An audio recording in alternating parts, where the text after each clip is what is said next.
Once upon a time, Disney built a place for darker stories, riskier ideas, and no singing animals.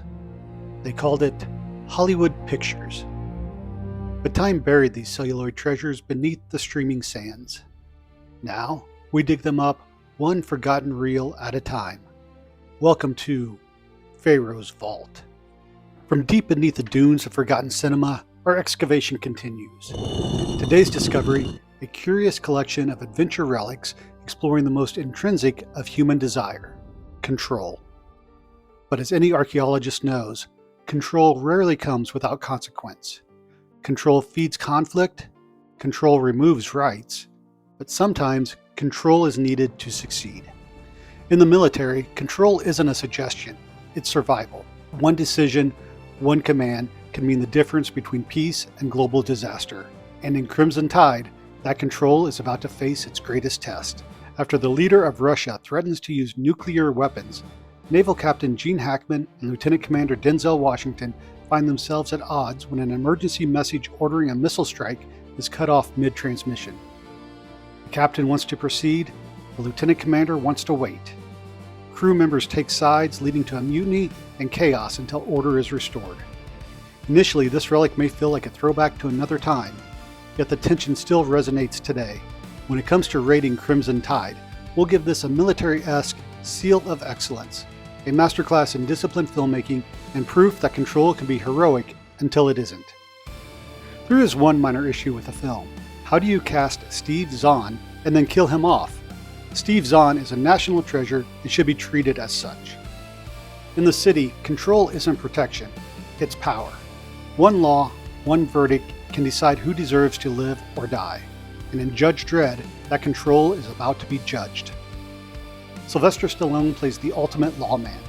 He may be called Judge Dredd, but he could just as easily be called Judge, Jury, and Executioner Dredd. In this dystopian future, crime runs rampant, and judgment is delivered at gunpoint by the judges who are entrusted to deliver swift retribution. The result? A world so obsessed with order that chaos starts to look reasonable. During the 96-minute runtime, there's a lot of violence, a few twists, and since this was made in a time when movies based on comic books weren't taken that serious, adherence to the source material is limited to mostly the title and costume. Keeping our rating theme for this episode, Judge Dredd earns the seal of obscurity. The system loses control of the mission, but the spectacle of the collapse is worth the excavation. Still, there's one thing that's unforgivable. The film never used Anthrax's "I am the law." That's a crime in and of itself. We've seen control tested in the military and the streets. But in the classroom, control isn't granted, it's earned. One teacher, one lesson, one chance to turn chaos into connection. That's Dangerous Minds.